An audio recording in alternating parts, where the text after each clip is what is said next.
I killed Joe. It's just me and Ghostface. Or did I? All right, there goes the headphones, I guess. Oh no, I'm the ghost face the whole time. Holy shit! Wow. Oh, Thank you for wow. listening to watching the Dreaming Insomniacs, the podcast, and I'm definitely not Ghostface. And our special guest today is Jack Stanis. How are you, Jack? I'm great, man. How about you? Like this was a bit of an eccentric opener. I've never done that like that with the I full love it. costume before, but that was fun. Scary night though. I gotta be careful with that shit. I should probably dull it up. There you go. There you go. You got to have your monologue somewhere in the stream, your killer monologue. It was all because of movies. I Yes. blame the movies. Look, Wow, so original. it's happened. Tarantino gets mad about it, but look, Kill Bill, David Carradine, that's weird.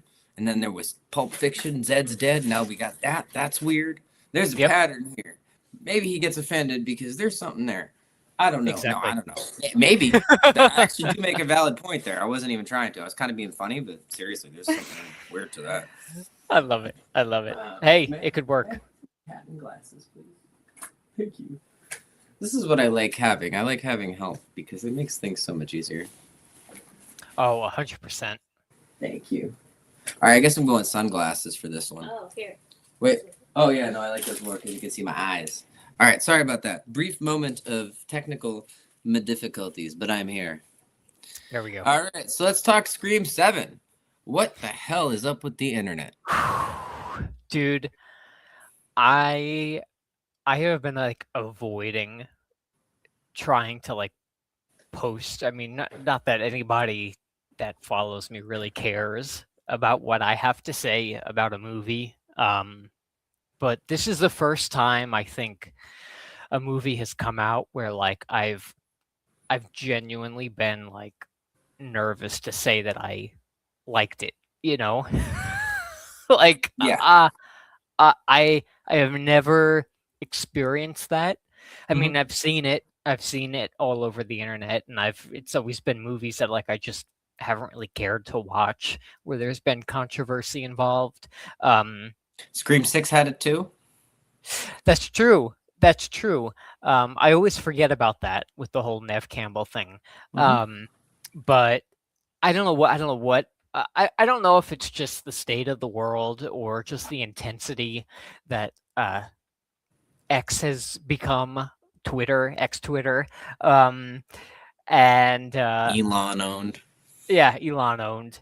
And I think there has become this movement of people that I don't know if it's even a keyboard warrior is kind of the phrase for it. I don't know. Online shit talkers. I'm one of them. Yeah. But not like them. I'm a good one. I'm the There you kind of go. warrior you want on your side. They're just taking it too far.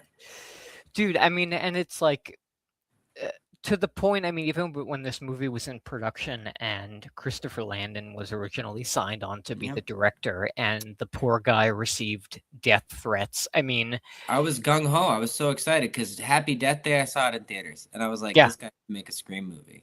Oh, when hell yeah. When Craven's Something Scary, rest in peace, our good friend Steven, he had Christopher Landon on the podcast. He asked my question first. And that was special. Oh, did he? Yeah. I didn't even watch that. I remember I jumped in the comments late into that. But what was your question? What was it? I don't remember. But you can find it on Craven's Something Okay. channel. I'm gonna go look for it. It got like 5,000 views. It's one of his one of the bigger videos too. So I'm glad because it deserves it. It was a really good interview. It sucks that it happened the way it did, but the positive is we got the creator of Scream as the director, which I think a lot more people should be happy about. It's in the hands of the creator. And now because of this backlash, he has stepped down. He was gonna make 8, and now he doesn't want to. That's fucked up. Yeah, dude. I mean, and a fast turnaround. I mean, just the week before the movie, and I know like leading up to it, a month prior to the release, everybody was so worried. Where's the marketing? Where's this? Where's that? But then like when they started, they went full into it. And it was good. It worked. It was great. It was made it the most hyped money it of up. any of the Scream movies. So maybe Yes. that like quiet thing in the word of mouth was a good thing for the movie. They kind of relied on the way the first Scream did it, which makes sense. Again, full circle in the hands of the creator. Even the logo, the very first logo, and then into the final is the first Yes. logo in the first movie, and it ties it in perfectly. Yeah. Oh, I love that. How cool was that when it was like the original text in the beginning of, after the opening scene, and then it cut through to like the. My two favorite scenes in the entire movie are the opening and then the McKenna Grace scene. Oh yeah. Which we'll talk more about later because we got something coming up with that regarding that in the podcast here. But yeah, no, I thought that was really cool that the opening did that and how Ghostface walks into the camera. So now we've broken the stupid cliche that Scream 3 started, that we didn't need to keep going for the last 3 sequels. Yes. Yeah.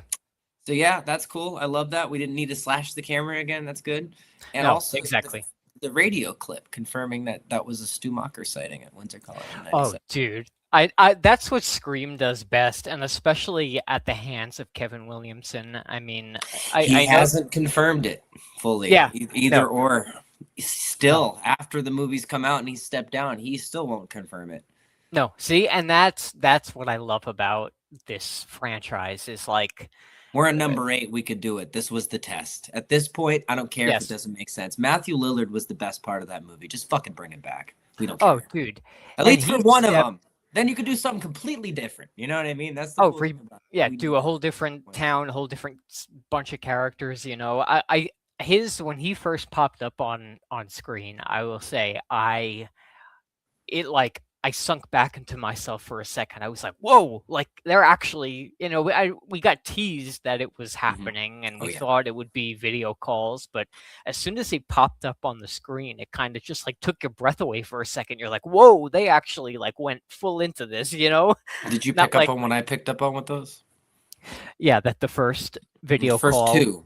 First two. The locations in the background are real. Whereas the other one, he doesn't have scars. It's green screen. That was the AI. I think the first two were Stu, because they filmed that final credit scene for a test audience where Stu closes the laptop, right? Yes. And he's alive.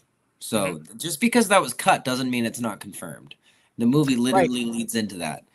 And I think Beyond the Mask found some information. I don't know if this is true or not, but that originally Jessica was claiming to be Leslie Mocker, and both the two crazy motherfuckers. I can't remember their names. Who cares?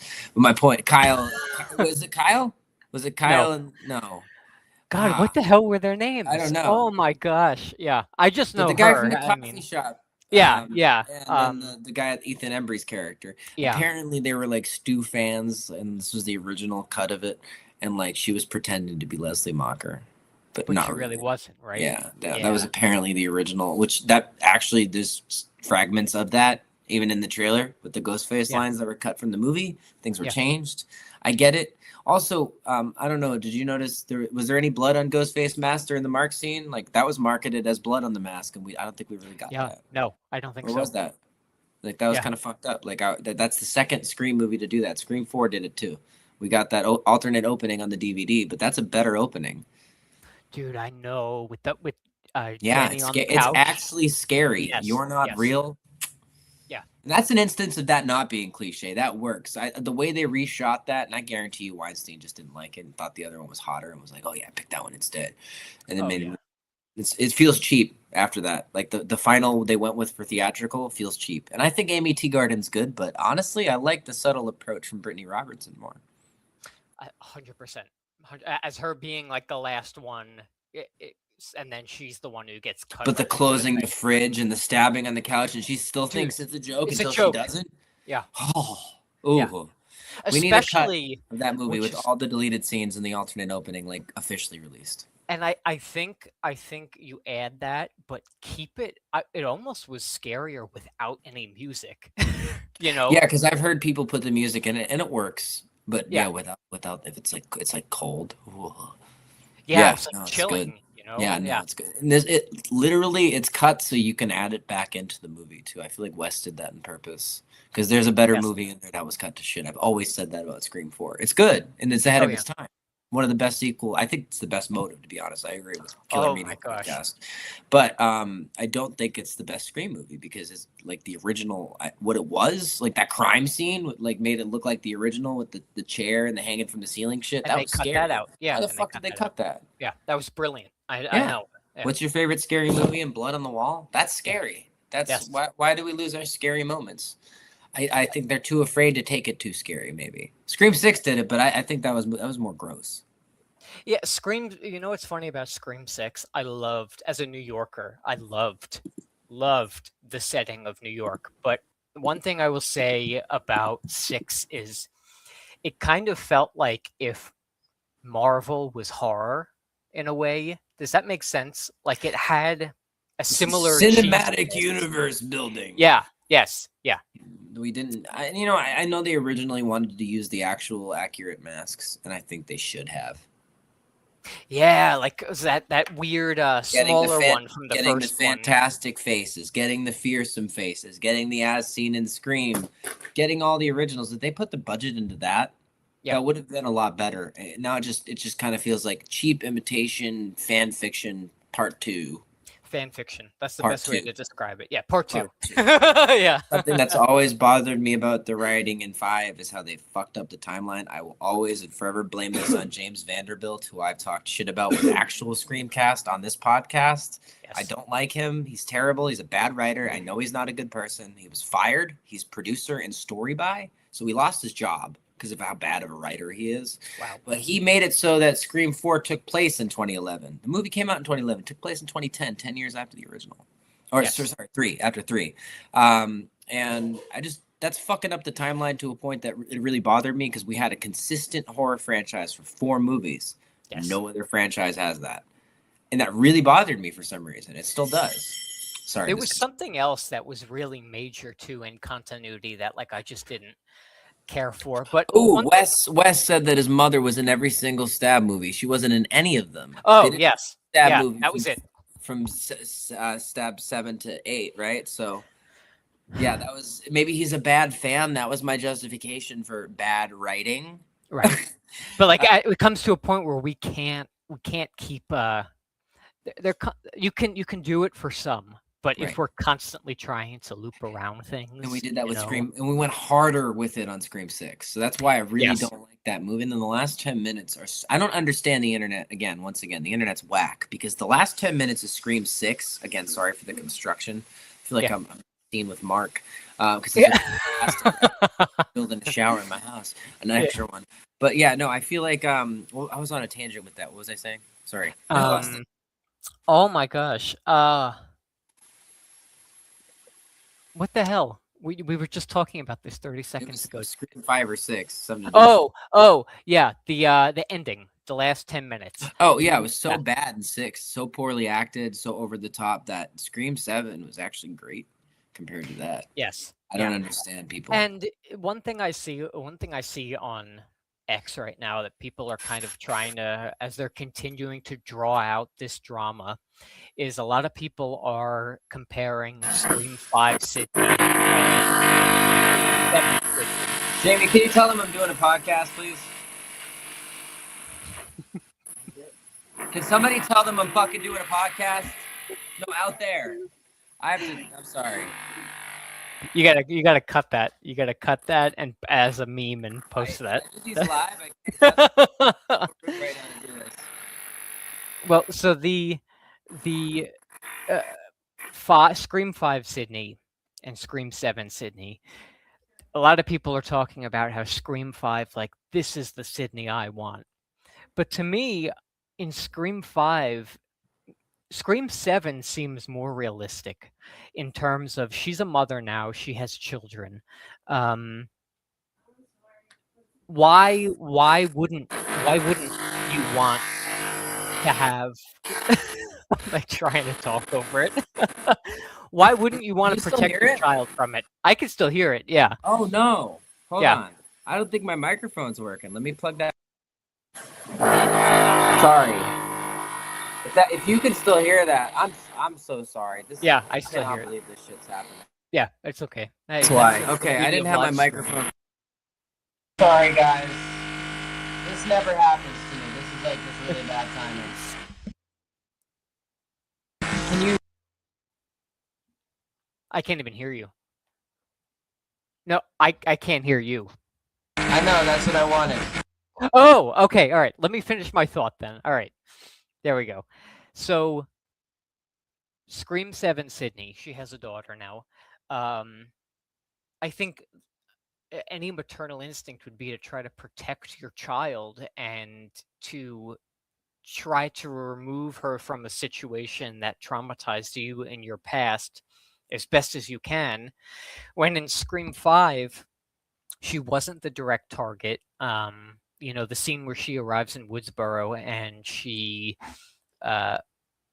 comforts Gail, and then they get entangled in with the whole Sam story of it. I always felt the writing for her in 5 felt very comic booky, like a fan fiction type of thing. It didn't feel like the Sydney we left off 4 with. And I know it's 10 years later, but there was something about it that just didn't. I liked it, but it didn't work for me completely. And I think 7, to me, is a more realistic depiction of where she would be leading in all these years later. And that's one thing that I really love about Kevin's direction in this, was especially because he had said in interviews that there was a bunch of writing issues with this movie, a bunch of writers kind of throwing in their ideas. It's very clear from the start, and you watch the flow of the movie. But I really liked his ideas when it came to Sydney, Gail, and Sydney's relationship with Tatum. I felt that was I don't know, it felt organic to me. It felt real. And my thoughts are all over the place right now, but especially when it comes in terms of Gail and what happened in Scream 6 when she was attacked. I really liked the direction that they took. I just kept talking. I know you disappeared there, but I just kept going. I'm talking about Gail now, and how I really liked what they did with her character, kind of bringing in the pain that she had from her attack in 6, and kind of The pain medication too in between the takes Dude. of the news thing. Yeah, that was cool. I loved that, and Yeah. I didn't expect that to be such a big highlight of the movie for me. Again, I'm really sorry about that. I thought my mic was connected, so when I was muting it, I thought it was going out. I had no idea. Yeah, it's all good. It's all good. It's all good, man. Yeah, so that those were things that I really liked about it. But getting back to my original point, I think Sydney's character in 7 feels more like her than we felt in 5. It felt more real. It felt more organic. It's because it's in the hands of the creator. That's how I think of it.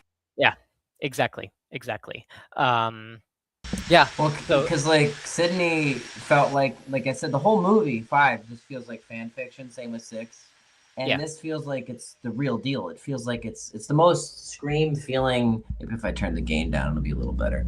It's the most Scream feeling Scream film since I think 3, and that's what I've been saying. Yes. So I do not understand the vitriol online unless it's just like people that are Melissa Barrera supporters that are pro-Palestine. That I understand why they don't like that she got fired. But listen, when you work for a company like Paramount and Spyglass, you sign paperwork to not say political things on a public platform. So when you go and break that contract, you get fired. That's what fucking happens, man. It's just the way it works.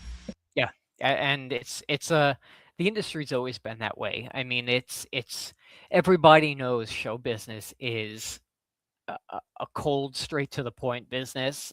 What's expected of you, and it's not to say that people can't speak their thoughts or whatnot, but I mean, it's just a messy situation, man. It really is, and I'm honestly shocked that the movie turned out as good And it makes sense. Like, I never doubted Kevin ever when I heard he signed on. I mean, that was the most excited for it that I had gotten since like Landon was fired and all that stuff. So um, I don't know. I'm And that surprised. Nev is an executive producer and she has a Yes. say.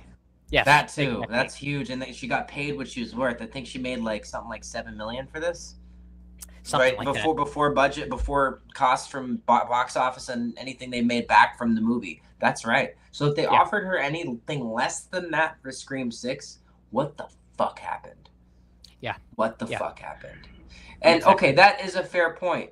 But people complain all the time, and I'm going to make this point about Halloween. Why does it have to be connected to Laurie Strode? Why does it have to be connected? It's something that, for once, is not connected, yet Yes. kind of is. Yeah, okay, where Kevin made it so that she was at the bookstore. That's in his headcanon. Kevin Williamson says that she was at the bookstore for the Out of Darkness signing when In the Scream 4, 4 yeah. events took place. So if she was there for that, okay, then you have a whole thing that started there. Yes, it's a stretch with Sydney having a teenage kid because that says she had a 2-year-old kid then, and she's going by Prescott, not Evans. So there's some plot holes, whatever. We're on movie number 7. At least Yeah. it was something different, and people just don't like that. Yeah, exactly. And I also think like it's interesting when you watch this movie because you can tell like when your stream dropped off a few moments ago, I made the point of like how you can tell that there were different writers and ideas kind of throwing in their stuff in this movie. And I know through interviews Kevin has spoken about his main input into this movie, or the biggest thing that he had input into was Sydney and Tatum and Sydney and Gail and the family dynamic and the relationship Sydney has with Gail now. I almost thought Sydney backtracked on that for a minute, and I'm glad by the end we had a nice wrap up because, yeah, Gail has been a trustworthy friend again and again, stopping killers to help save Sydney's life multiple times. And yes. The one time that Sydney wasn't there, what happened? And Yes. I agree with you, by the way. I wish it was Stu. But think about it as lubing up the entry. We were testing the waters to see if people were ready for it. At this point, it's movie number 8. I don't give a fuck if it breaks the lore. Bring Matthew Lillard back as Stu. We already confirmed it's real. Like I said, the thing was shot. They just cut it because test audiences didn't like it. But it's all within the movie. Confirmed in the opening scene that little cameo that Wes Craven filmed of Matthew Lillard in the background hugging Mickey in Scream 2 is Stu. Boom, Yes. Opening scene. So, I mean, it's right. there.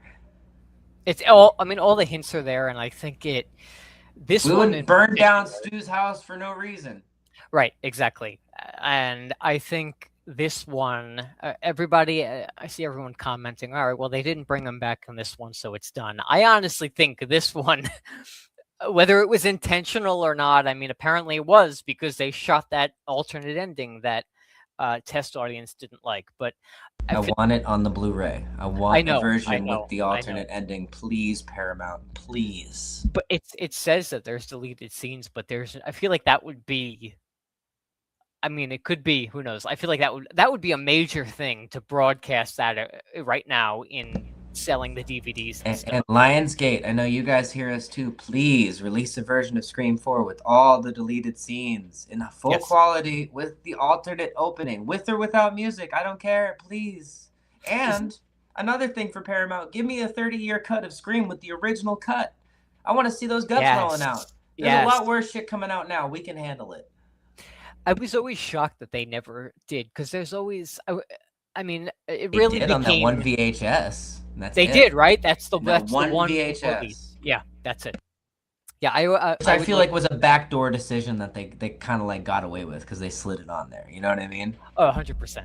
100%. There's a lot less restrictions when it comes to home video versus theatrical. I mean, now you've got NC-17 movies now playing in theaters. Like, that was barely Terrifier is not rated. That counts as that. Right. I would think so, right? It can't even get a rating. They won't even give that an NC-17. Exactly. They play that in theaters. Yeah. Right. It's such a different world than it was 30 years ago. So I would love to see it. Like, if they did if like Scream Factory did like a box set you know, after 8 or whatever the last part is. Like, Mhm.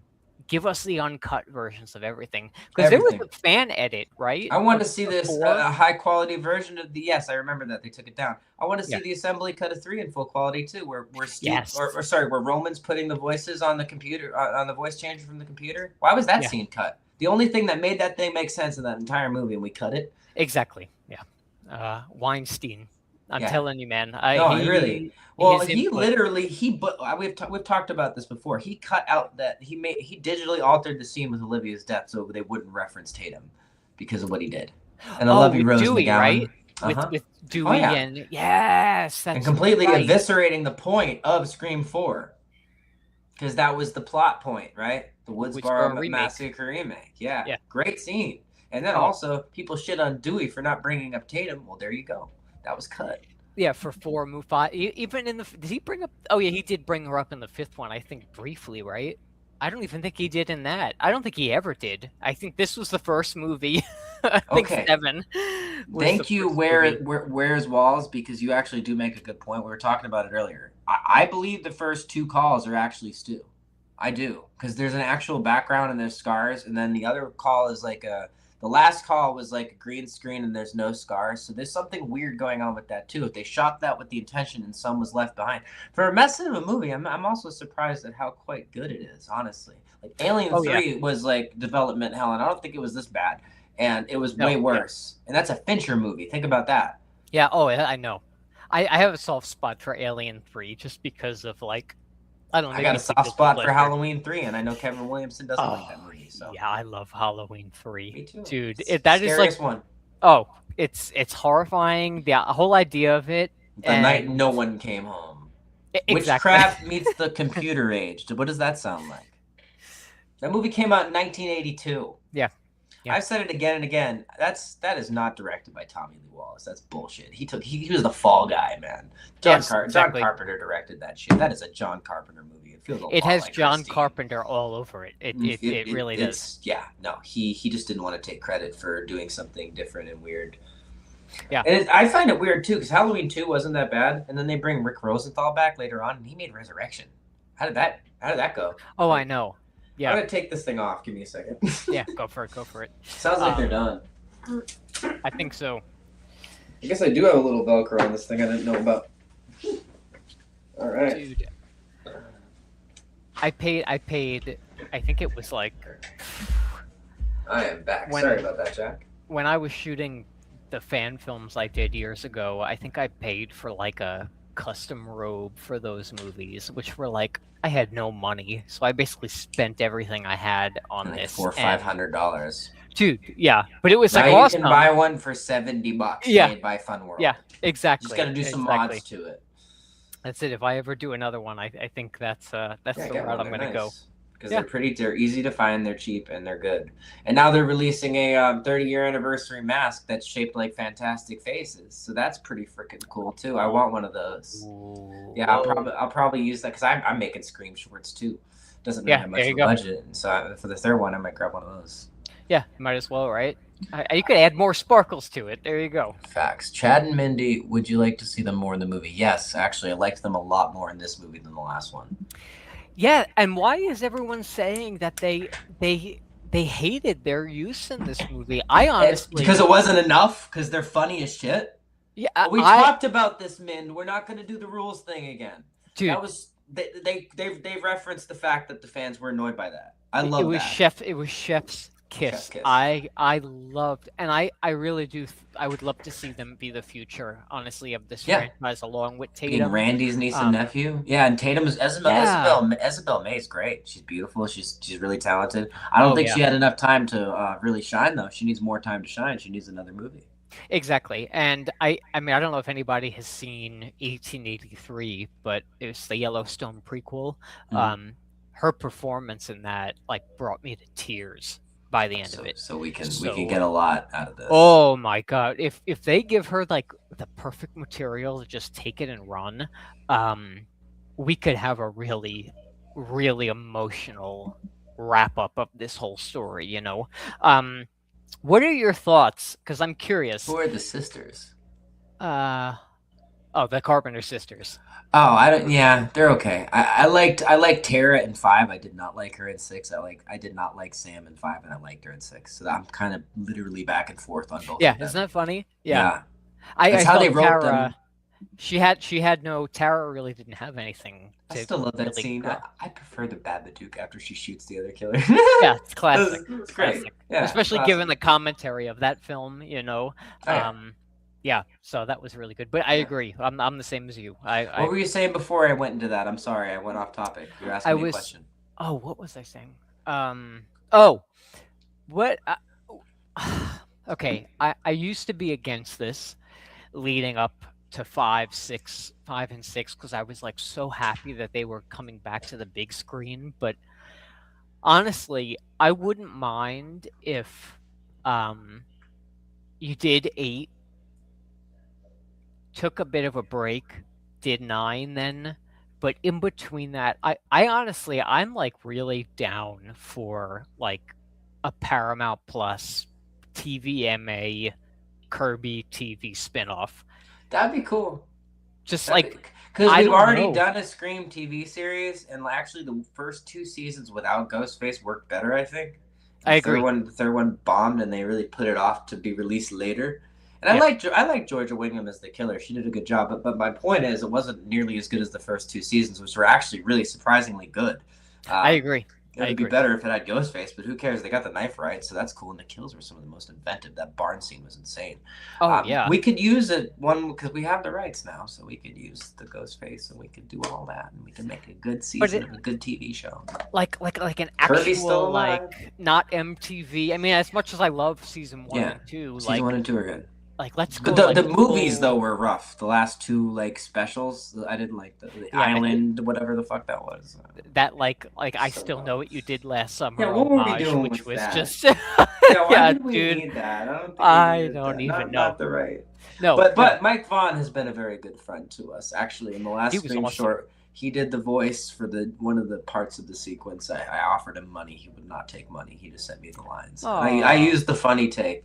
He's like, I hope the curtains match the carpet. And he actually, or like something like that. Yeah. He was really being really funny, and I kept the funny line.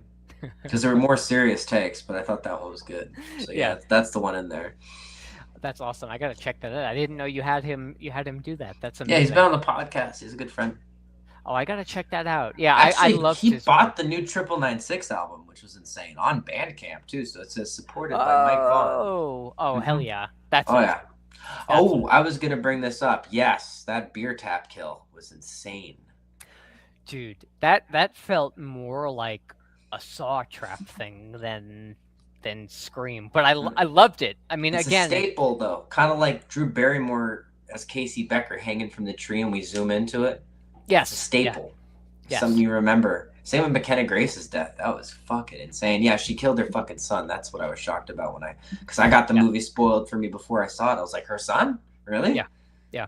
Which, I mean, in 4 is fucked up that Jill killed her own mom. She did. But wait, I think that was Charlie, wasn't it? There's no way that was Jill. Wait, was it Jill? I don't know, because that Ghostface was too tall to be Jill. That could have been Stu. There we go. That's what I'm saying. Yeah, there we go. You want to fucking fix all of the plot holes in between all these movies. In all the movies, yeah. That's Blame the way it on to do it. Stu, yeah. Oh, Amber didn't kill fuck. She just took credit. It was Stu that killed Louis. Yeah. That's what on Steven's podcast. That's what we always used to say. Yeah. Was that it was. Stu. I remember. Yeah, I remember. I've been on the podcast. Yeah, exactly. So I always thought it was Roman in the woods in the first movie, stalking him through the store. The third Ghostface. Oh yes, I always forget about that. Yeah. Exactly. There's things we could do with that stuff because we can do deep fakes now. I thought they were gonna do a flashback in this movie. Someone told me they saw a screening where they did a flashback. I think I might have been lied to.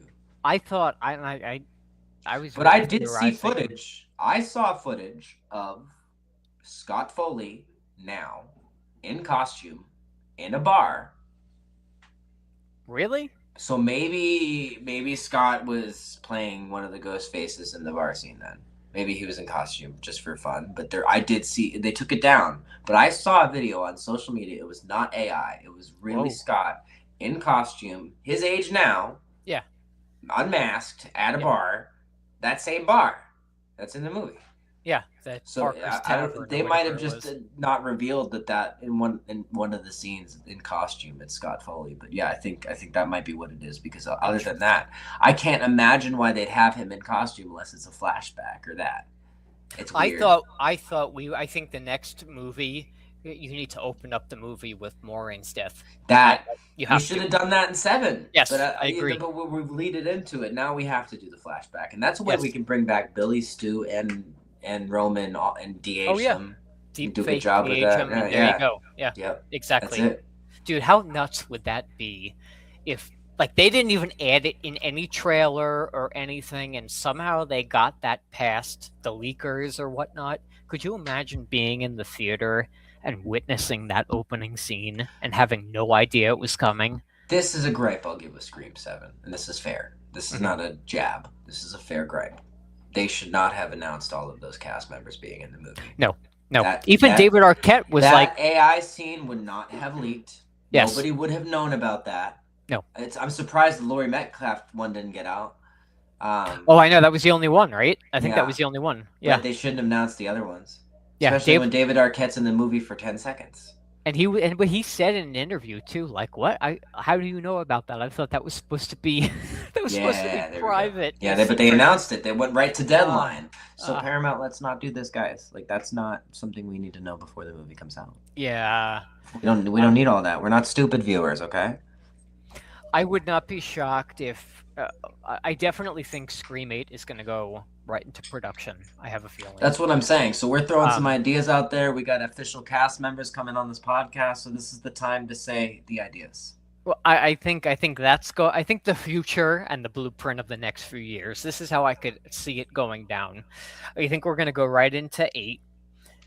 I would not be shocked if they resurrected that Kirby spin-off movie or whatnot as like a in-between story, and then I would not be shocked if 8 ended kind of on a part 1 type of feeling, and then okay with it. Well, dude, we need that. I mean, and then just close out the entire franchise with 9. We don't need Scream 27. No, wrap a bow on it, and then you could do what you could do. Do something else with do something else with Ghostface. Like do what Spiral did. Do a spin-off. Fucking still use Ghostface. Call it something else. Yeah, or just follow in universe. I want if they do a spin-off. I want it to be in universe. It has to be in universe. It can't be Lakewood. I want it to be connected. No. Yes. Yeah, and you could. I mean, you could have characters cameo here and there, but you could either follow. You could do a whole show, a whole 5-season show of Kirby traveling the country, or some other FBI character traveling the country, and showing us that this shit has been happening all over. Oh my god, the Ghostface cult thing, that could be that idea. That could be a show. Dude, that could show. I know, a whole show. A whole like mapped out 4 or 5 season show. You could do it 100%. Have you seen the Punisher TV show that they made on Netflix? No. Okay, season 2 opens with this bar fight and all the Russian mobsters have Buck 119s. Really? Yeah. So I'm like, and it's funny because Georgia Wingham's in that, who played the killer in Scream season 3. She's the one that he has to rescue throughout. Yeah, so it's kind of weird. Like there's a little, I don't know which came first, that one or that one. I think they were filmed around the same time. Interesting. Yeah. Interesting. Have you seen Kevin's show, The Following? That was the original idea for Scream 3. Guess what? One of the main directors on that, Marcos Siega, he's also a main director on Dexter, follows us. He's a good friend. Shout out, Marcos. I love Dexter. Love Dexter. We do too. We've had people from Dexter on here too. 4 from the prequel, Original Sin, and 1 from Resurrection. We have Blessing on. Yeah. Oh, no way. Oh, yeah. Shit has popped off in the last year. I'm very grateful. Very fortunate. Very blessed. But yeah. When season 2 comes around, we got to do something. When Scream 8 comes out, I can make a song for you guys. Let me know. Yeah, there you go. Just write me up a contract. I'll 360 deal. I got you. Dude, I should have jumped on that influencer thing and said, hey, look, I made some of the most popular fan films on YouTube. You did. I should have let me to that premiere. Even Josh from the Stab Movies YouTube channel. Yeah, we love Josh. We've had him on too. Yeah, he was talking about it. He's like, he got invited to the Scream 4 premiere. He was I know. He won that contest. Yeah, amazing. I always wondered who won that. He was telling me stories. Of course it was. I mean, it was Perfect timing. I love Literally. Josh. The last But time yeah. I opened a podcast with the Ghostface mask on was when the last Stab movie came out, and I had him and like most of the cast Oh. on. I was like, "Take off your mask, fuckers!" And they had fluorescence there and shit too. It was really cool. Really? Mm-hmm. I love it. I Oh love yeah, it it. was fun. I had such a blast shooting that Stab reboot thing that he did back in Oh yeah, I 2020. forgot he put you in that. Holy shit. Yeah. That's Yeah. crazy. Hey, full circle though, because there's a collaboration there. You both made really viral Scream fan Yeah, we were films, and joking then- about it. Yeah. I'm the celebrity death in the opening. That's funny. Where is Wall says we need closure and an end. Yeah. Yes, we do. That's what I'm saying. We don't need to keep going after 9. 9's a good number. I was born on 9996, 9996. That's where that comes from. Let's do it. Let's end There it you at go. 9. Let's actually bring Stu back. Let's fix the plot holes. Let's wrap it Yeah. up with a bow. Scream 5 and 6, we can pretend like the bad writing didn't happen. Yes. You could make jokes about it as a They spin-off. already made jokes about it in 5. We're in the middle of fan fucking fiction. Yeah, you are. Yes. Yeah. Yeah. Basically. I do kind of, now it's grown on me. I do like the triple layer meta. I didn't at first. The whole Randy, he's behind you thing. I did not like What was that it? at first. You broke off there for a second. Oh, the behind you thing. The triple layer meta is what I call it. It's called triple layer meta. I didn't like it exactly at first. what it was. It's grown on me. I do think it's funny now. Especially but it was a little too much. If you think of the position that like the directors were in, kind of reviving it, it makes sense for that movie. Yes, I like 5 for those reasons. I have my own gripes with it because it feels like a soap opera. It's too fucking long. Some of the acting is really bad. Yeah. Ghostface is cool, but the knife looks fake throughout the entire movie. And the pacing is very all over the place. Yeah, Wes Craven, new pacing. Yeah. Red Eye. Watch that fucking movie. Dude, talk about a freaking movie, man. How do you make an entertaining movie from that? They don't leave the plane until the last 10 minutes. And you know what reminded me of Red Eye? I don't know if you saw Christopher Landon's new movie. What the hell was it? Drop. No. The last movie I saw was Freaky, and I loved it. Watch Drop. Dude, it felt like freaking Red Eye, and I was watching that movie the other night, and I'm like, if we had as soon as I saw Happy Death Day, I knew this guy's a Wes Craven fan. This feels like Scream too. Oh yeah. As soon as I walked out. Even the humor is so Kevin. It's got the Kevin Williamson-isms in it, you know, like. Yeah, that's why he would have been perfect for Scream 7. But I say never say never. We could always. Yeah, never say never. You know, you never. Just because he stepped down from that doesn't mean there might be a future Scream movie where we get Christopher Landon. That'd be cool. I'd like that. You never know. You never know. But I will say in 7, pacing. Huge improvement. Very good. On one gripe I have with it, and I know again the story is centered on family. Okay, we're following Sydney and her daughter basically. That's the beat of this movie, the heartbeat of it. So I'm not going to criticize too much on the friend characters not really having a lot of development, but I do wish going forward we have a lot more of that, like Scream 2 character development added. Friend circle thing, yeah, because it feels real. It's weird because like we don't have that in between from Scream 1 to 2. We're dropping right into the story, right? But it feels real. It feels like these guys have been friends for a couple of years, and there is a time jump. A lot of people don't know this. Doesn't Scream 2 take place in 97 or 98? Yeah, something like 98. that. It takes place in 98, but it came out in 97. Yeah. So like. I guess they were like jumping ahead towards the future because it was December 97. But my point is they did a time jump from Scream 1 to 2 and 2 to 3 and 3. Every movie has a time jump, it seems, honestly. There's no direct in between. There's no Saw 3 and 4 shit, which I'll tell you right now, that's what turned me off of the Saw franchise the first time I watched it all the way through. I cannot deal with that bullshit. It's like waking up from a dream, like the Rob Zombie Halloween 2 thing with the hospital scene. That being a dream pissed me off because that's the best scene in the whole movie. It's the best. The first 30 minutes of that movie. And you're gonna tell me that whole thing's a dream? Really? Yeah. Fuck you, movie. It's just like that, you know. It's like I can't do that. I can't deal with that. Like, give me something real, man. Somebody said we need Rob Zombie for Scream 8, and I'm like. Yeah, with Aaron Sorkin as a writer. Dude. I'm not even joking. Get the writer of The Social Network for that one. Because he should not be writing his own movies. I love Rob, but yeah, he's a great visual director. Yeah, And, visually he's very good at it. But from other than that, one mass hole to another, Rob, do vocal exercises before you sing. People that even work for your shows don't want to hear it. Sorry. I worked security for Rob Zombie. He's not a good performer. oh, really? He Whoa. smokes cigarettes and forgets he has asthma on stage and does not do breathing exercises and cannot sing anymore. And sometimes he can perform. That's why I'm like, dude. Wow. And yeah, he flips out on people too. I don't really like Rob Zombie as a person. I like him as an artist though. He has some cool shit. There you go. There. See, that's the healthy ability to be able to separate people from their art. You know. And sometimes you meet your heroes and they end up being fucking awesome, like Alex Hernandez Right. from Mafia 3, Lincoln Clay. I just talked to him today. He's a good friend of mine. I've had him on the podcast 3 fucking times. He's a good dude. He's been a mentor in the industry to me. I love it. The Brick Shithouse, Lincoln Clay. Who would have thought? You know what I mean? Yeah. But that's what makes sense about that character because he put layers into it. He gave it gravitas. He's just not this like emotionless killer on a revenge quest. There's layers to Lincoln Clay. And Alex did that on purpose. So when I pointed that out on one of our first interviews, right away there was a rapport. So sometimes when you meet your heroes, they turn out to be really cool. Yeah. But I don't fully recommend it all the time. Another example is Kevin Smith, Jay and Silent Bob, Scream 3 cast, even though they're just really a cameo. Oh, yeah. Those guys are awesome. We love them. Dude, I love that scene. I know. Silent Bob, it's Connie fucking Chung. Yeah. Connie Osmori.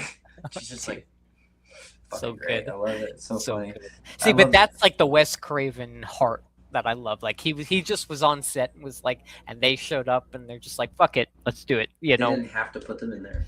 Yeah, exactly. So what was filming in '99 though? Because when Jay and Silent Bob Strike Back came out in '01, that was filmed in 2000. So what was filming in '99 for Jay and Silent Bob to be randomly showing up in Scream 3? That's what I want to know. Was it? When did Clerks 2 come out? 2006. Oh wow. Okay. Yeah. So no, that wouldn't have been. Chasing Amy came out in '97, I believe, and might have been Dogma. Probably Dogma. Yeah, because Dogma came out in '99. Shout out Dogma Resurrected. They're friends too. Our last two podcasts ago, or our last one, was that our last one? I don't know. Yeah, Alessandra Williams. She's the one that got the rights back to Dogma for Kevin. Put a lot of work into it, and we had a great podcast with her that had to be approved by Kevin. So Kevin's a friend too. Yeah, he's an example of somebody that's a good person in the industry. Same with Jay. It's funny though, because like Clerks 3 has some of the most meta shit I've ever seen. Oh, dude, yeah. That's the most meta movie I've ever seen. That reboot's pretty freaking meta too. Having Silent Bob pretend to be Kevin Smith on stage. Yeah. In Jay and Silent Bob Strike Back. It was classic. Yeah. It's pretty. It's not Strike Back. Sorry, reboot. My bad. Yeah. But my point is that's pretty freaking meta, man. Yeah, dude. It makes sense why they're in Scream though, because like, look, all of his shit's meta too. Universe building, all of it. I love it. Exactly. Even Marvel acknowledges him. Stan Lee's reading the script from Mallrats and Captain Marvel. Yes, that's right.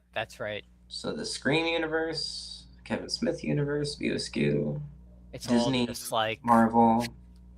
Scream was put out by Disney in the 90s. Isn't that nuts? I just saw a Disney Channel like meme today if Scream was shown on Disney Channel. Like, imagine if they messed up the broadcast and actually. Yeah. I gotta send it to you. It's good. No Fox Searchlight to send it to. You know, they made that joke in The Simpsons for like years ago about Disney owning Fox, but I think they owned it for a lot longer than we publicly know about. I really do. I think so too. I think it was bullshit. I think they owned it back then because like Disney would send all of the things they didn't want to put out as Disney that wasn't family friendly under Fox Searchlight. How? Right. That's a whole legal rights issue unless you already own the fucking studio. And it was just made public basically, and yeah, because they wanted to avoid monopoly laws. Exactly. Waited for the laws to change a little bit, probably because of lobbyists. Oh, absolutely. Bureaucratic bullshit. But yeah, no. Back to the whole point of Scream 7. I'm sorry for my ADHD. I love the movie. I think it was fun. I think it was really fun and really good. And do I see the issues with it? Yes. Is it perfect? No. Is the ending a little dumb? Yeah. But do I like it? Yeah, actually. Yes. It's grown on me. I've seen it multiple times. I actually like it. It's different. I have to say, I had so much fun the 2 times I saw it in theaters. Like, more than I anticipated because of the amount of fun I had with 5 or 6, which was just like, it was good. It was like, oh wow, this is like fun. Scream, ghost faces on the big screen, but I had a freaking blast. Ooh. The use of Ghostface in this movie. Oh yeah, even like the shots of like fading out into the darkness and all that. Just and how eerie. This is I don't see a lot of people talking about this in the opening scene. How eerie is that whole animatronic fake out thing where he's like, Yeah, especially no. when after it's like fully revealed for a brief second, you see the animatronic take it apart in the ground. Yes, That's yes, for some reason that's scary. I don't know it is why. scary. And the whole like just like he just was standing there and Yeah. like he caught onto it like, no, that's moving, that's something's not right there. Yeah. Like I thought that was pretty eerie. Do you know who That he was is, by the way? Jimmy Tatro? no, I was the first He's I've the seen him. spokesperson for Jimmy John's right now. I don't know if he always has been. Really? But if you've seen 22 Jump Street, I don't know if you've seen that. Yeah. It's the dude with the red hair, the football player. Oh. Zook, I think is his name. No, Zook's the other guy. Oh my Zook's gosh, friend. he looks so different. Yeah, there. but he sounds the same. So I was watching 22 Jump Street last week. I'm like, holy shit, is that Jimmy Tatro? Oh my god, it is. His voice is so funny. I love it. It's just like Well, that. he's just got that dumbass bro voice. Yeah. That's exactly it. And actually, it was perfect for the opening because he played a really good idiot boyfriend. That was the point. Yeah. I was laughing so hard at that opening because that's what we would do, but also not be a 100%. dumbass like he was about it. Yes, exactly. It's part of the fun of it. So yeah. Did they actually? They didn't actually shoot that at the estate, right? No, that was a set. It was a set. Okay. Yeah, because they had to burn it down. And I believe they actually did burn that set down. Like, yeah, I saw the footage. footage. That was fake fire, which is nice. I thought it looked good. I didn't know. I was like, if some of this is CGI fire, this is the best I've seen. Oh yeah, because most of it was real. The only reason I thought at first it was the actual location was in 5. It felt so tight, and I don't know, that seems to be Radio Silence's filming style. Everything is so tight, and it didn't seem like it felt like it a little bit, but it didn't. This felt a lot more like that original house, and I don't know if it just was the way it was filmed. I don't think I'm a fan of their work, to be honest with you.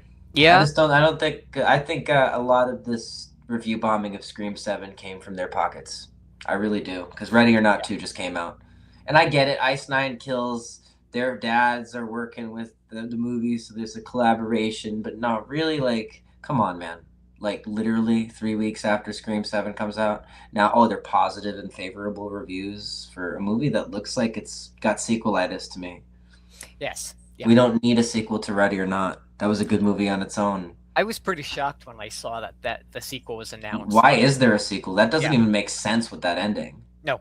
So, Radio Silence have sold out. Yeah. That's how I I agree. feel. Yeah, so and then Dead Meat too. Like that was disappointing, man. I know. I watched their thing. Yeah, we got mutual friends with them. Sledgehammer Horror. They grew up together, but I had to unfollow Dead Meat because I have no respect for that. Because they're going to be biased, and because they were in Scream 5 and they love Radio Silence, they're going to sit here and make fun of something that they don't like, calling it stupid and trying to say that it's objectively bad when that's not the case. I think the AI thing was cool. I'm over here making fun of them, making fun of the movie. Yes. Same with John Campea and his hour-long speech about how this is one of the worst movies he's ever seen. And he's a shill for Scientology. When Linkin Park came back, fake Linkin Park, Flinkin Park is what I call them, he shilled for Scientology hard and blocked me for calling him out for it. Yeah. So Campea is nobody. Like he may have numbers, but it's all bought and paid for. You see it, right? When the movie came out and I was watching reviews. Even Moist Critical, man. I didn't see that one. Yeah, he attacked it too, but I think he was just jumping on the bandwagon. But it's like you can feel it. You can feel the hate. It's not genuine, you know. You can. I don't know. You can feel it. Turn off the review in 30 seconds. That's how that was. I made the opinion for myself. Guess what? All these negative reviews made me want to see the movie more. It made me love it more. It was spoiled for me, and I was more happy, and I loved it more the second time. Yes. And when I buy it in a couple of weeks, I'm going to enjoy it even more. There you go. Yeah, we should do a watch party for it. Definitely. The movie's awesome. It's like I said, it feels like Scream. Back to the other point. Fucking Marco Beltrami's back. Tyler Bates is a good score guy, okay?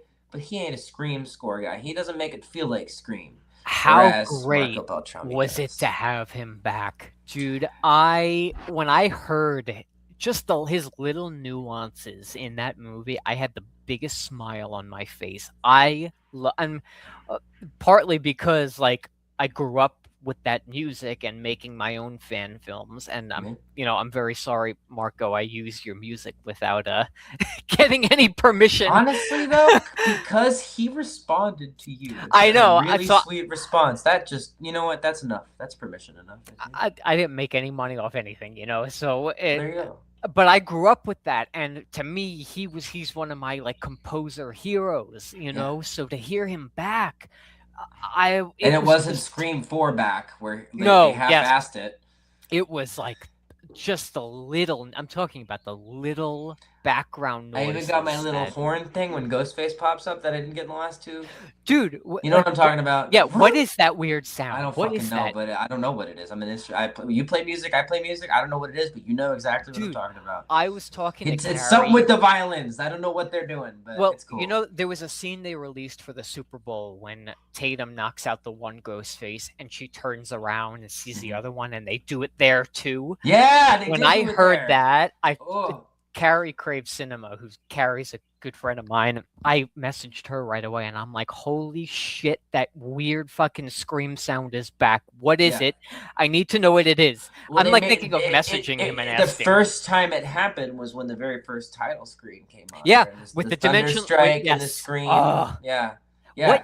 We need to find out what that is. Yeah, I'm gonna let's comment. Ask Marco. I'm gonna comment. What is that weird? Because it's only in Scream. What is that weird scream sound?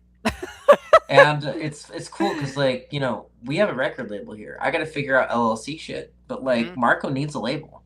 We can help him put out his music if he needs the platform. We can help him needs an album. We can help him do it himself if he needs to. It's not that hard. There you go. Yeah, go on Bandcamp. No, literally DistroKid. You could distribute it yourself, and I could. If he needs help with it, I can help him. There you go. That music needs to be out there. I'm tired of seeing people take his work and then people using it. Even the Scream account uses that. I've used it too. The Sydney's Lament Scream theme that someone's literally stolen his theme and put it up under a different name, and I don't like that. It should say Marco Beltrami because he fucking composed that. I agree, 100%. Yeah. I mean, even when I was doing my fan films and I used his music, I always credited him because I was like so giddy about his stuff. I don't know. There's something about his music. Red Eye too. He does the music for Red Eye. Yes. That like super spy, like hard beat. Red Eye kind of feels like Scream. I'm not gonna lie. Like when because the it's ending, Marco Beltrami especially doing the music. Yeah. But also the music, you know what I mean? Yes. I like that there's like a carryover. That's like a PG-13 light version without Ghostface, but it's on a plane. There's a creepy killer dude. She has to face off against him in the end. There's just enough blood. I liked it. I like that Cillian movie. Murphy's freaky in that. And then we got fucking what's his face, Brian Cox, who he played Starkweather in Manhunt. I don't know if you ever played that game. No. Oh God, don't. My husband's a gamer, so maybe he has. Rockstar made murder simulators that blow the lid on a lot of things. Let's just say that. First game was about snuff films. The second one was about MK Ultra. Hillary Clinton fought the second game in court and did not want it to come out. She wanted it to get an NC-17. Now with all the Epstein files coming out, I wonder why. Oh, and Frazzle Drip. Yeah. Yeah, and the main character in Manhunt 2 looks a lot like Chester Bennington, who looks a lot like John Podesta. And there's DNA connection. That's not a conspiracy theory. So, I gotta play that. Manhunt 2, right up my alley. Rockstar puts the truth in their shit. It's the Scottish in them. They like to do that. GTA too. It's all in there. Oh, I love Red Dead. Me too. Red Dead has a lot of truth in there too. Look at the Pinkertons. They got fucking pseudo. Yes, man. Yes, that's true. Yeah, that's why I love Rockstar, because yes, they are a corporate company that's gone a little greedy in some things, but when they make a game, they really go for it. I cannot wait for GTA 6. It's gonna be awesome, bro. They're gonna go after the Florida man. When are they releasing that? November. I don't think they're delaying it. We're on delay number 2. Usually Rockstar delays after they don't delay again after number 2. So we're there. Oh, okay. Yeah, they're prepping to do the marketing and pre-ordering this summer. So I'm going to pre-order right away. Get it digital on my console. Fuck having a physical copy. And I'm playing it. There you go. I can't wait. I will not leave my room for a week. Does it release early digitally? Do they do that with games still? Well, I mean, if you order it from GameStop.com or something, you still have to wait for it to ship. So if you order it digitally, you can install it right when midnight hits. Oh, there you go. Yeah. Or Yeah, that's pre-install it too. You can do that stuff too. So yeah. Yeah. I don't know how we got from Scream to GTA, but I don't guess don't so. know. Yeah, it was Manhunt and all the other shit. Yeah. Really bad ADHD, but Me that's too. okay. Me too. We Yeah. didn't go too far down the rabbit hole, so I feel happy about that. Just stuff Well, that's out in the public. It tied into Marco and It that whole does, thing. yeah. And that, yeah. Marco knows how to make a feeling come Yeah. from a scene just from composing the music. I don't know if Yes. it's the people he picks to be in the orchestra or what. Yeah. I don't know there's a secret to the sauce. I think he needs to do more scores. You know what else is weird? He did the score for Logan. And Did he do really? Yeah. Wow. And Elise Neal, who played Sydney's roommate in Scream 2, Hallie. Yeah, she gets stabbed by fake Wolverine in that. The Wolverine young clone. So in 2 movies where Marco Beltrami does the score for, Elise Neal gets stabbed by a knife. Wow. That's awesome. I haven't. I noticed that when I saw Logan. I'm like, what the fuck? Wow. Wait, Marco's doing the music for this? This is going to be awesome. Yeah, that's how I that's knew. amazing. Like, Logan is great, too. That's an awesome movie. Oh, I've when I remember seeing it in theaters a while ago when it first came. What was that, 2017 or something like that? 9 years ago. 20-something, right? 9 years ago. So what is that? 9 years ago this month. No, 2015. Bro, it was 2017, but it's 9 years ago this month. That's Was it tripping really? me out. Uh-huh. Oh, it's 2026. Holy shit, dude! I'm telling you, the days blend together, man. I'm feeling pretty old right now. God, yeah, God. dude, that's insane. Yeah, I turned 21 in 2017. How do you think I feel? I'll be 30 in September. It's the last year of my 20s. In September. Yeah, I got 2 more years. 2 more years, man. I don't know Dude, how I are the love last this 2 podcast. years. This is the most ADHD podcast I've ever had. I love it. I'm having fun. That's all that matters, right? Yeah, man. I just needed to come up here and, sorry about the construction. We got through that. I needed to come up here and make a statement because this shit was wrong. And you agree with me. We had a good conversation about it, and we planned this for a while. Yeah. And I figured to do it before I do the 2 confirmed, but 3 technically Scream interviews for Scream 7 that we have lined up. Yeah. I think that's important. 100%.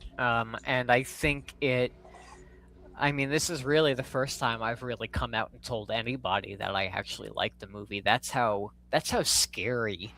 Yeah. Some of this stuff is. I mean. Yeah. It's people. You've made some of the biggest viral Scream fan films, and you're afraid to come out publicly and say that you liked the film. Yes. That's a problem. We that need is to a talk problem. about that. That's a problem. That's why we're here. Yeah, I 100% agree, and I think safe spaces are so important for even someone who didn't like the movie, who be fair to it. Yeah, who gave fair criticism to it and wasn't involved in all the Sledgehammer Horror, Zach Cherry. Yeah. Night Watch Zone. Those might be the 3 examples I can think of that didn't sell out for this. Yeah. Pretty much. It's definitely a weird time, and I am honestly I'm curious to see where 8 is going to go. I'm just happy that they acknowledged me finally, because the last movie, picking Mike Shinoda, doing all the things they did, before I was never acknowledged by the official accounts or anything. Like Radio Silence would look at my stories and ignore me purposefully. They did not like me, probably because of the shit I was spewing about Vanderbilt. But you know what? I'm sorry. If we're trying to get away from people like Harvey Weinstein, why are we having a 33rd degree Freemason write Scream? I'm sorry. Yeah. But he's flaunted it on Instagram. Yeah. With pictures of kids that aren't his. I'm sorry, but that's not okay. We're trying to move away from that for Scream. Let's stay away from that. So is he no longer affiliated with them? Story by and produced. You know what that means in the film world. Bump down from executive producer and co-writer. Yeah. Oh, my words did something. I brought Lee Waddell up here and talked about it. Yeah. It Insanity. I'm just glad it did something. I'm glad my word has a say. I'm glad the Scream movies are acknowledging me now, because me and you are the real fans, not these people that like Scream 6 and want to cause destruction for any real fan of Scream because they like Scream 6. Not even 5. It's mainly 6. Yes. Yeah. And it was okay. Sure. The kills were cool. Sure. It I had like good Mojo sequences. Jojo in the subway. Right Yes. on. Yes. That was cool. But it's still like a popcorn. It's Fast and Furious turned Scream. And Scream Exactly. 7 was not that. This was a boots to the ground, return to form. It felt like Scream, directed by the creator. What more Yes. could you ask for as a Scream fan? Unless you aren't one. Exactly. Yeah. I'm very disheartened about the. It's clearly Kevin is. I mean, I don't want to put words in his mouth, but I mean, clearly he's disheartened by what has transpired with this I movie. just hear it in his voice. You watched yeah. the Happy Horror Time interview, right? Look at right before the movie released. Yep. And Oh, the I got some interviews, ideas for and- 8. All excited. Oh, I For the feel next really one. bad. I do. Yeah, me I too. feel 'Cause really bad. as the real fans, we're all saying, "Don't do this, Kevin. Please come back. We need you. We need you to have another spin at it. You did a great job." And he's just listening to the hate, just like cutting that final scene with Stu because one test audience didn't like it. Yeah. I'm sorry, but we all wanted that. Yes. We literally wanted that. The real fans, we started a whole thing called the Stu Train with Craven Something Scary Yes. for a fucking reason. Yep. So, I don't know. I'm just saying, it's like the door's still open. We could still do it, but Kevin Williamson needs to be at the helm. We can't. I wonder if that little 30-second scene was in the final cut, how different the conversation online would be. It would be different. There would be a lot less hate Yes. towards the film. Because look at what he said earlier, right? What was it? I think a lot of people felt that right here. Yeah. Yeah. I almost wish it was Stu. As soon as my girlfriend saw Stu come on camera the first time, her eyes widened, her jaw dropped, and I looked at her face for about 30 seconds and it did not change. Yeah. My point is, even she doesn't care. And she's a casual horror movie fan. Yeah. We're at number 8. Just bring him back. Matthew Exactly. Lillard was the best fucking part of that movie. We need him. Oh, dude. Do the cult of Ghostface. Keep the idea alive. Let's just do it. We're And already it's such a there. cool idea too. Like, why haven't they run with that? It's such a cool Probably because of the following. idea. Probably. Wait a But- little more time, you know? Yeah. 'Cause Yeah. That ended, 10 years ago? So now we could start to maybe go towards that. a little Yeah. bit. Add it into the Scream franchise. But I don't know if I noticed that the knife that the killer uses in the following is the same. I pointed that out when my parents were watching the following when it was airing. I was like, that's the knife from Scream. Holy shit. I had no idea. They did yeah. that on purpose. They put that knife in there on fucking purpose. And even funnier is Marco Siega, the director, has worked on Dexter. What was Dexter's first knife? Yeah. Even in the that's prequel, right. they kept that That's right in the prequel too. I always Yes, he I- used the variant, Yes. the Woodsman variant or whatever the gold one's called, but still Yeah. the same knife. I So I always think that's remember cool. that at the start of it was so different, you know. Yeah. Um, What do you think? Dempsey went on news things saying that he was getting ready to film, and then Kevin said that Dempsey said no. I would not be shocked if the whole political thing behind it scared I me. know. There's something else too. Original What? Sin. Him and Sarah Oh, Michelle yes, Gellar yes. did not get along because of their political differences. Really? Yeah, I know Sarah Michelle Gellar and her husband are registered Republicans, which is why I'm not unhappy about this Buffy Yeah. thing being canceled because they're Trump supporters. Why would you want to give them money? Right. But also because of everything that's going on at this point. Fuck Trump, by the way. Yeah. Yep. But my point is that's a thing. And then Patrick Dempsey, he's a Patriots fan, so he's very much a Northerner guy. He's probably a liberal. Yeah. So I'm sure that had something to do with it, and they casted him out. Remember, he was Wow. playing the villain in Dexter. So Oh yeah. I Oh, think yeah. there's a lot more to that story than just Patrick saying no. I really do, and I think a lot of it has to do with SMG. Yeah. Who had a really I- bad nose job, by the way. She doesn't I look like herself love- anymore. Oh no, she doesn't. I love Original Sin. I really too. did. I was Me too. I was so sad. And I didn't think We've had 4 main cast from that. Oh, 3 main cast and one cameo. But yeah, I had the coroner. I had young Camilla. I had young Batista, and is that it? Hold on. Oh yeah, and Harry's wife, young Harry's wife too. Oh no way! Yeah. I'm surprised you weren't able to get oh my god, what the hell is C.S. Lee's character? Oh, young Masuka. I tried Masuka, to get Alex Shimizu on, but he did the whole you have to go through Showtime bullshit. And he's been very nice to me in DMs, but I just don't think he wanted to do it. Oh. He said our name is a badass name on a TikTok live though, and I pretty much got the interview with James, who plays young Batista, through him. So that Wow. you know what I mean? Like it's okay. I had a better interview with James than I would have with him anyway. Yeah. So I love I mean, and we could do a whole separate stream on Dexter. I feel like we should, because we both definitely love it. So you excited for Resurrection season 2? Dude, I loved Red Right Hand in the first episode of Resurrection. Again, Marcos is a Scream fan. The Dexter account was promoting Scream 7, by the way. Yes, I saw that. Yeah, that made me geek out. But the fact that they put Red Right Hand in there with Uma Thurman, who was big in Dimension, and when Scream came out, Pulp Fiction, awesome. Come on, that's a reference. That is totally a reference. 100%. 100%. But Michael C. Hall is I'm so excited for Resurrection season 2, dude. Do you want something? I'm gonna give you something. Yeah, give me a little something. His band, Princess Goes to the Butterfly Museum. It's been shortened to Princess Goes, which is a lot easier to say. They're amazing.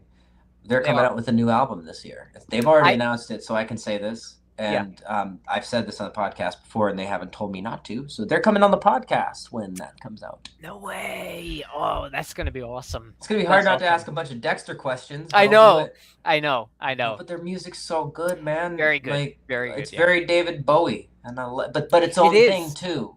Yes, it's got its Michael's own got a hell of special a thing. voice. He's got a beautiful voice. He is so multi-talented. I mean, even I don't know if you ever saw him in 6 Feet Under, but even just hard to believe he was straight after that. I know, dude. And then you go in and you watch Dexter, and it's like, and he's a ladies' man in that. Yeah, he becomes more of a ladies' man later on. Yeah, like at first he was kind of an awkward virgin almost. Basically, yeah. I like that growth of the character. They say it in New Blood. I'm a monster, but I'm an evolving monster. Yes, this place right here. So, funnily enough, I think the connection. They probably heard about me when they were out there. New Blood was filmed in a childhood town I lived in with my mom. No way. Shelburne Falls, Massachusetts, and a lot of people I grew up with are in the show, like their trucks and stuff. So yeah, I'm sure my mom was like she worked at the Village Restaurant downtown.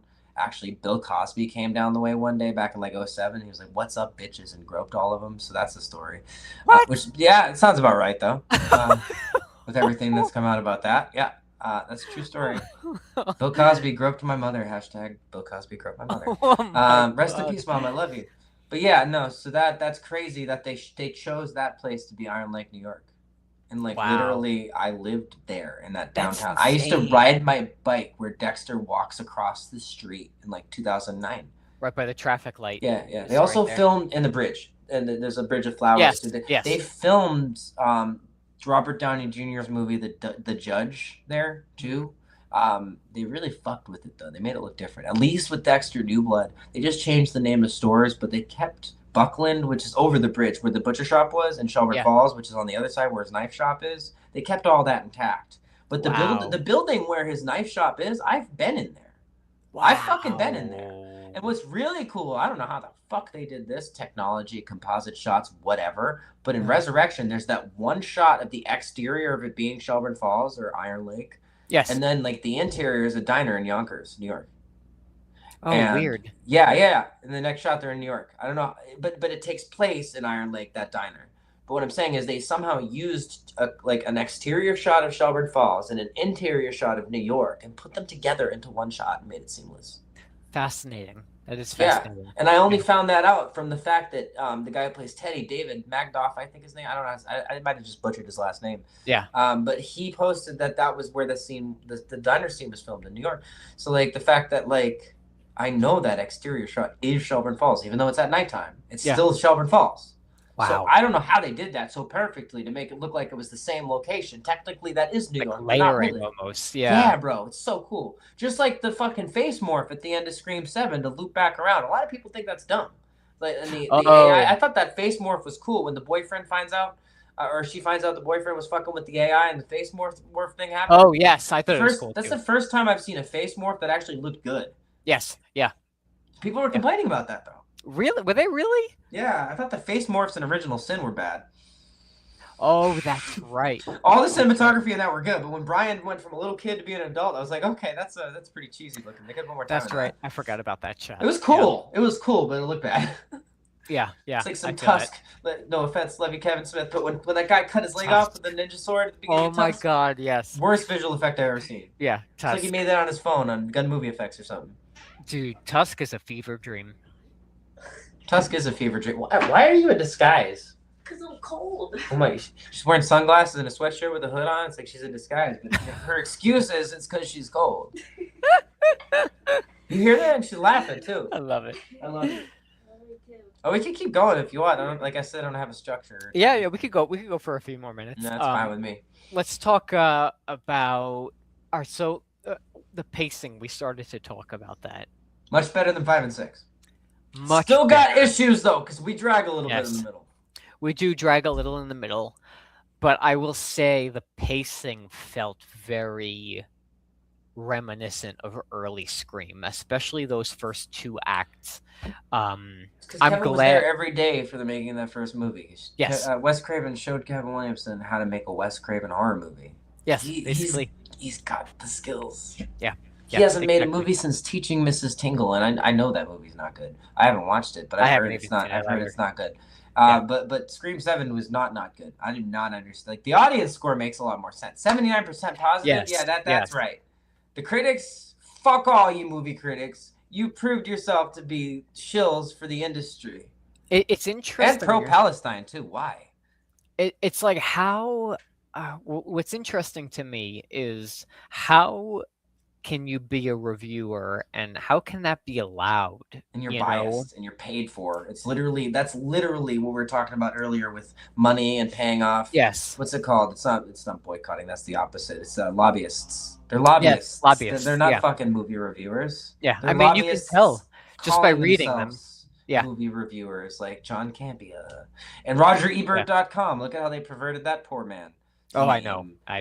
Look at He's did you see completely their different. review for Scream 7? It was really I didn't. I No. almost want to pull it up. I'm gonna pull that one up. Yeah, pull it up. Pull it up. This RogerEbert.com review for Scream 7. Let's see. This was not the movie I saw. They gave it a 1.5 out of 4 star rating, calling it inept in every way, shallow, and visually atrocious, calling the movie the worst in the franchise and saying it was a rushed cover of past hits that fails to deliver something new. Never seen a plastic kill before in Scream. That felt like a Dexter reference. Yes. No, that doesn't make sense. I No, feel like that would be that's a more lie. So 5 or 6, or 5, especially being a complete, almost carbon copy style of. Wonder how much radio silence paid these sites to say these things about Scream 7. Allegedly. I wonder. Because Ready or Not 2 just came out, right? With favorable reviews from everybody. When that movie looks like turd. And I love Elijah Wood. Is it really getting? I didn't look at the reviews for it. I know it came out. Fans of it are giving it a 9. Movie critics are giving it a 7. Which is what Scream 7 should have got from critics, honestly. It's a 7 out of 10. For Scream fans, it's a 9. Real Scream fans, not 5 and 6 fans. Yeah. I mean, I've had this conversation in my head so many times about just like how do we get out of this now moving forward, Like anything else in the world with all the divide, we got to come together. Yes, exactly. And do you think as a community, do you think 8 is going to be plagued by a similar thing? No. I think they're going to try to separate themselves fully from it. I think they're going to try to get the fuck away from it because that's the best thing for marketing. Do you think they're going to reboot it cold, or you think I don't think they should do that either. I think they should continue the stories that they've started. I think they should. I honestly think they should bring Melissa Barrera and Jenna Ortega back just to close off and say goodbye to their characters and leave it on good terms and not kill them off, maybe. Yeah. Like actually, instead of that weird bow they put on the end of Scream 6, that was negated right away. Yeah. Maybe that, and also have Neve Campbell back. You know what I mean? Make everybody happy, because then we can get around all this. Like, there's ways they can do it. Paramount. They could figure it out. They've been around for a long time. They just bought Warner. They're one of the biggest companies. Do I think they're gonna? I don't know. Corporate companies make corporate decisions. I'm not them. Yes. Do I hope they make the right decision with this stuff? Yeah, I do. And I think there's been a lot of good decisions made And then we have like ads promoting the slot machines and AI. So, you know, I know. let's move away from that kind of stuff. You know what I Mhm. mean? Like we don't need that to promote a movie. We just need to be wanting to go to the theater. And just even Kevin Williamson and Nev Campbell alone saying in interviews that going to the theater and experiencing the film, Mhm. you know, that was enough for me to want to go to the film and see it. I agree 100%. And I think, I mean, you really, the best way I could see them wrapping up this story is if 8 ended leading into a second part, and then you bring everybody back. Bring them, Yeah. bring them all back. You have to. I mean, you can't just. It would feel too Because if we one. bring Sam back, then we can bring Billy back with her Yeah. fucking visions. Yes, There we go bring for it that. all together, wrap a beautiful bow on it, send everybody on their happy That would be a way. very, very, very Disney way to do it. Oh, Billy's sorry too. Yeah, exactly. Yeah. Oh man, that might piss people off. Actually, now that I think Yeah, about it. There's a way to do this without pissing everybody off. Exactly, Make everybody exactly. happy, but we don't pull a Rise of Skywalker with this shit. Which No. also, I'm really surprised we didn't do that. I thought we were gonna. Yes, Because we were thought so kind of too. copying the new Star Wars trilogy with the last two, were we not? And the original Screen yeah. trilogy. But like, yeah, we didn't pull the Last Jedi where we were just fan service the whole time. They tricked Right. us out with it, which is smart, I think. Yes, exactly. Well, Yeah, they didn't announce that Stu was coming back in Fortnite.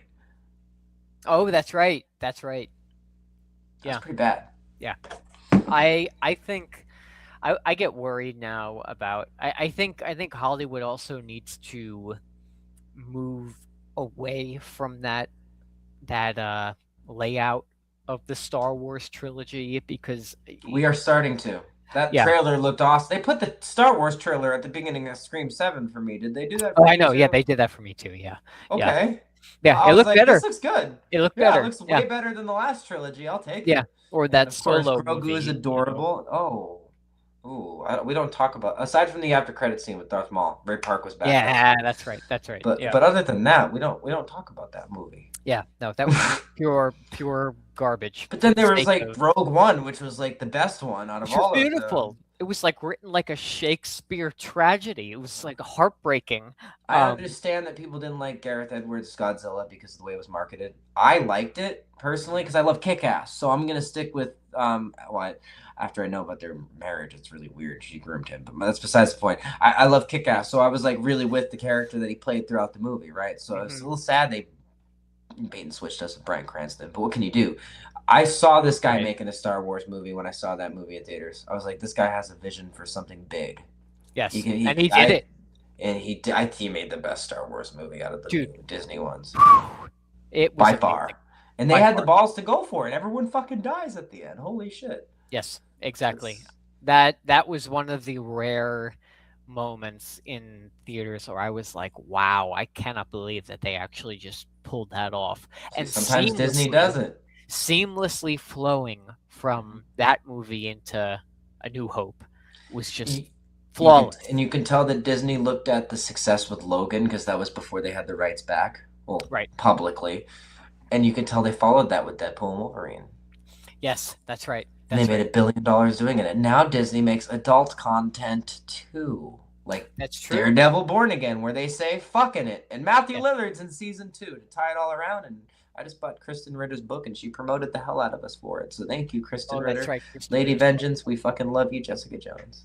How great was she? She's awesome. So good. Oh, and as Lady Vengeance, fantastic. It says she's still active when the rest of them are dead. Oh, she said it herself on the after show. I thought that whole faking in the prison thing was bullshit. Well, they Epsteined her. They definitely did that. Yeah. On purpose. Oh yeah. 100%. There's been throughout Dexter, they have done that. I mean, are you kidding me? There's alleged things about Tom Hanks, and then you have his son about to sacrifice Dexter's son on top of a skyscraper during the eclipse. That's right. The Doomsday Killer. Yeah. I cannot believe that Tom Hanks' son agreed to do that role. I know. I'm like, oh my god. But yeah, that's all alleged, you know. Let's get off of that topic. Yeah. But yeah, no, like to tie back into Scream 7, I just, again, I don't understand the hate. I think it was a genuinely good movie with some flaws. For a mess of what they had going in and what they had to change and probably reshoot. I think it was awesome. I think McKenna Grace was awesome. I think Kyle Winters was awesome, even though he had one line. And he's coming on the podcast too. So I mean, Yeah, it was. I loved that whole theater sequence, dude. That just the whole thing was awesome. It's my It was favorite part. hardcore. When she says And "fucker" and shoots at him and goes yeah, after him. dude, So- chills, man, chills. And the way the use of Ghostface's knife in this movie, like they're just putting it up thing. He just puts it up Yes, and like lets felt things old happen. school. It felt old school. Yeah. It's very, very inventive Ghostface kills. Like honestly, that scene reminded me of the farm sequence in Scream season 1 for MTV. That's right, with the freaking wood chipper thing, right? Oh yeah, that was the. I'm surprised that aired on TV. In a TV-14 show. Yeah, that wasn't Like, MA. That was no. TV-14. But Yeah. some of the Walking Dead's early episodes were TV-14 before they had to go to MA. That's true. That's And true. Breaking Bad was TV-14 all the way through until the last couple episodes, I think. Yeah, So- that's true too. Yeah. Or Face Off. I think it was a season 4 where Yeah, Gus Face Off. Yep. thing. That They was still it. muted fuck though on TV. They weren't gonna. South Park's the only one that can get away with it, I guess. Is that's MA though, right? Yeah, and so Yeah. I mean, but like you said, after Face Off, Breaking Bad went to MA. Oh, They still right. muted it though on AMC for some reason. So Yeah. I guess Comedy Central and AMC have different regulations for what they can broadcast. That's really what it Probably. is. Because Walking Fine. Dead dropped. They shot the whole Negan monologue with the F-bombs, And and that's in there, they right? released it on the DVD. Oh, They okay. they had the censored version, on TV. completely Yeah, different they did dialogue. that. They did that with Breaking Bad too. A lot. Yeah. The best way to watch Breaking Bad is the uncensored DVD because you get the full. Yes. It's an R-rated show that they made to be PG-13 for TV. Oh yeah, especially with the content in it. I mean, it's Mm. just that's nothing that should be in PG-13 to begin with. It's like, I've heard stories of people smoking meth while watching it. That's bad. have you really? Oh my god. That's dark. I'm not shocked though. I'm But not I'm not shocked. either because look, like watching it so much, eventually someone gets intrigued and then they end up with a problem. Yes. Sad. Just don't let media affect your life. It's fucking fiction. It's how I was raised. My dad let me play GTA at night. He's like, "This is fiction. You don't repeat this in real life." And I understood that. I understood the assignment right away. Yeah. I still do. Yeah. That's it. Certain people shouldn't be watching TV or playing video games. That's what it is. I agree. And that's an interesting topic, especially like going into a lot of, it's very screamism, like talking about movies creating people. I don't. Imitating life. Yeah, imitating and life. it's funny because I can watch. You can watch a violent movie. It doesn't mean I'm gonna go out and get what I'm I saying. might It's make like- a violent movie because of it, but I'm right, not gonna. right. So I think you're 100% right. I think it's a mindset thing. I really think some people just should not be consuming the content that I'm they just gonna do. quote the first one: "Movies don't create psychos; they just make psychos more creative." Yes, It's true. exactly. Actually, wait! I gotta say it with the knife. I gotta say it with the. Movies don't create psychos; they just make psychos more creative. Yeah, there you go. There There you go. Put it back in the sheet. I don't want to cut myself. Fucking sharp. I literally got this thing to never go hunting. I just got it to show it to people. Oh look, How I have a heavy is Scream it? knife. It's okay. Are the new ones lighter? Because there's a is new it? one. It's the Buck 119. It's not a Oh. 20. I wasn't gonna get the big one. I don't want the big one. It's too big. Yeah. There you go. They use both in the movies. I think Scream 3 mainly had the 19. Did it?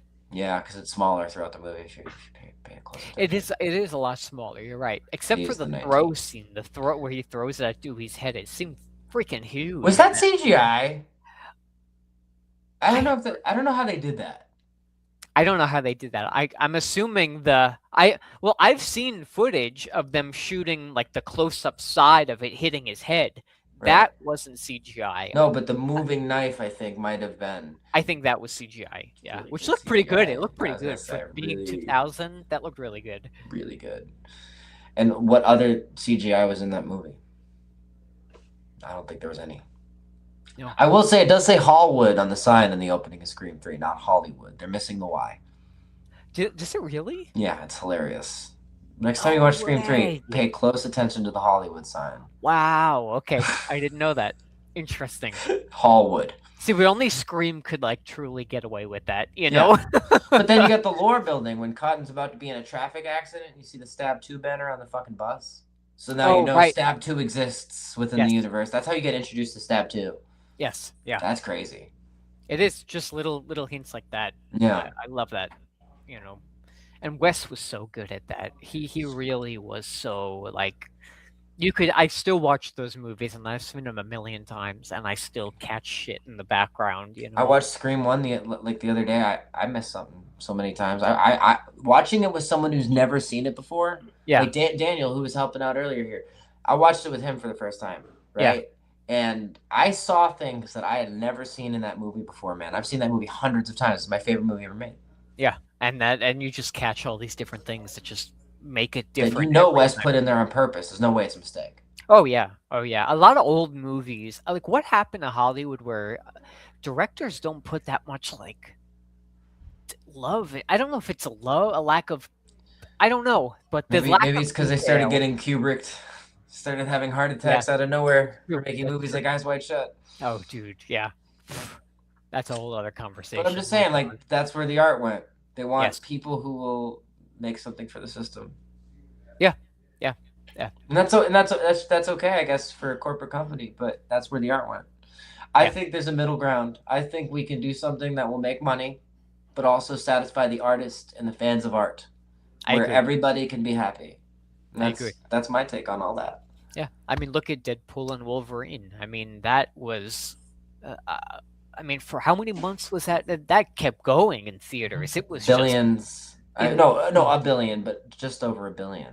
For an R-rated movie put out by Disney, technically Deadpool is a Disney princess now. That's what I said when it came out. Yep, that's it. Exactly. Didn't they even? I think they even joked about that too in the movie or something like that. In the marketing, I don't think it's in the movie. Oh, in the marketing. Okay, all right. But no, he marveled Jesus, so I guess that works. Oh, that's right. That's right. Even though it's technically Wolverine. Yeah. Yep. That's true. God, that movie was great. But my point is, like you said, that now Daredevil Born Again. We got season 2. They say fucking that. They did not on Netflix. I think it's now on Disney Plus. I know, and they say fucking it. They did not on Netflix. They had the same like Breaking Bad rule where it could be like everything but fuck or nudity. Isn't it you have to like put a parental setting on though to be able to access it, right? On Disney Plus, yeah. If you have parental settings on, you can't watch it. Yeah, right. You have to turn it off. Yeah. Well, it's an MA show, so like there's things for adults, there's things for kids on there. You just gotta watch what the rating is, especially if you're a parent watching this podcast. Watch what the rating is before you put it on, because you never know on Disney Plus now. It could be Daredevil Born Again. They're saying fuck and Kingpin smashing heads. And they merged with Hulu too, so like there's a lot of like I saw like horror movies on there. Like it's not even merged with Hulu in other countries. It's all just Disney Plus, but we have monopoly laws here. Oh, well, there you go. Yeah. So we got both. Yeah. That's the way around it. Okay, Disney. Yeah, weird. Very weird. Not the way I would have done it, but I don't know. I'm not a corporate business. I'm a human, so. Yeah, that's it. Yeah. But yeah, no, this was good. I'm glad. I'm glad I got to actually talk about things I liked. You know, me too. I think the future is going to be very interesting to see what comes with it. I know. I have a lot of hope for it still. I don't think we've hit that stride. I don't think it's done. No. I think we got 2 more in us.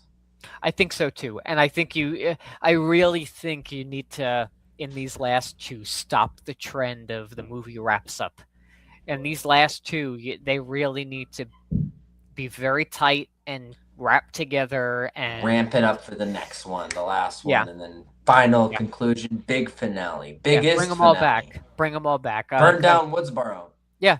But you know what? Just destroy the whole town. Let's just do it. You know, I'm not even joking. Like, dude, take it to the next, and that would actually tie into Scream 7 and the burn it all down thing too. It would. It absolutely would. So you never know. To see that the cult that Ghostface burns down Woodsboro. Yeah, dude. Imagine like it goes back to where it started and just burn it all down. They decide again, but they actually just burn down the whole town. Right, and then after that, Woodsboro. There is no Woodsboro. It's just a ghost town. Yeah. Yeah. That could be the way to end it too, because then there is no Ghostface, right? And you could do the Kirby TV show as like a prequel before all this happens, or as the Ghostface cult is becoming bad. Like there's like ways to do this. Like I'm saying, we got good ideas here. They should hire us. I know they should, but they never do. They might. I mean, they're paying attention, so. We got official cast members coming on this podcast, and like I said, the official accounts liking my comments, and that did not happen before. Exactly. So yeah, Paramount, I can make a song for Scream 8 or 9. Let me know. Contract. That's it. I'll sign it. 360 deal. That's all I need. One song. So yeah, man, I think this has been great. We got to do it again. Let's talk Yes. more Dexter when that season comes. And, Yes, I'm so down. So down. And Scream 8, I can't wait. Yeah, absolutely. Scream 8. The future's positive. Yes, it is. Not this negative divide bullshit. We got to come together, everyone. Exactly. And enjoy movies again Absolutely. for what they are. That's it. 100%. And that Scream 7 was fun. As a fan, I loved it. So personally, fun. yeah. So fun. Yeah, I agree. So awesome. So if you just want to stick with me, I'm going to close it out. Thank you to everyone for listening to and watching the Dreaming Insomniacs, the podcast. And I hope you have a wonderful rest of your day. All right.